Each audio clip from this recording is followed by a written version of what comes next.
Hi, I'm Robert with SwagDaddy, and this is the Precise Heat Induction Cooktop. Let's start with the dimensions on this thing. It measures about 15 by 12.5 by about 2.5. And the power cord is about 5.5 feet long. As you can probably already tell, this is the top of your cooktop. Down here in the front, you have all your touch controls. If we flip it over, you'll see there's a large fan, which will keep all the internal components cool. Then you have these 4 rubber feet. And then the lip of the cooktop extends a little bit off the base. And then if we flip it over, you have this large strain relief, which keeps the power cord secured to the base. And then your power cord has some good weight to it. So let's go through all these settings. So to turn it on, we'll press the on-off button. And then we can adjust the temperature if we press the fry button. And then to adjust that temperature, you'll press the plus or the minus.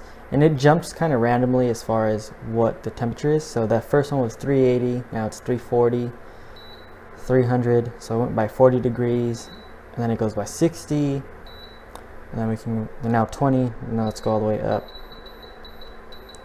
And the highest you'll get is 450. And the very lowest you can get is 180. And then the heat will control the amount of wattage. So you can go up, okay, 1200, 15, 14, 15, and you can go all the way down to 600, or 400. Now let's take a look at how the timer works. So we'll go ahead and turn it on, and then you'll press the timer button.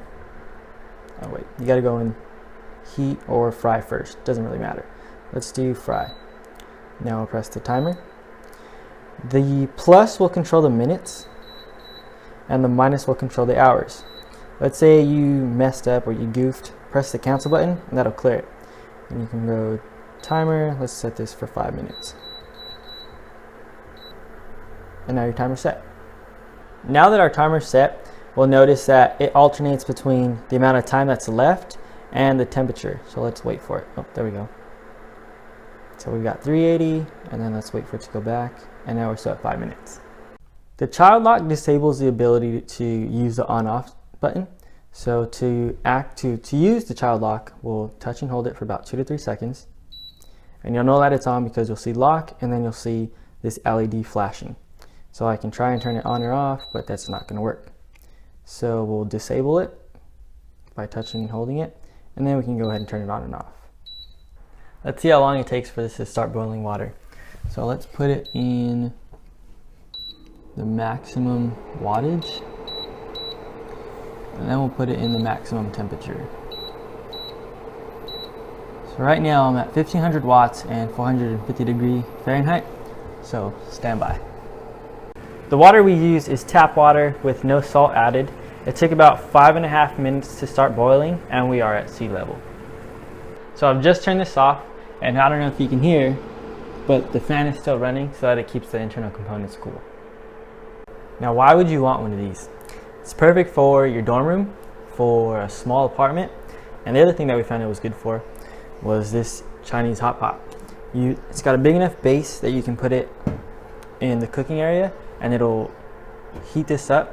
It's perfect for people sitting around the table and enjoying the Chinese hot pot. Very important safety tip. Even after you've turned it off, the cooktop will, at least the cooking portion where the circle is, that will remain hot. So the manual recommends not touching it for about 30 minutes, and that's their CYA. You can find this and other hot pot items on SwagDaddy.com.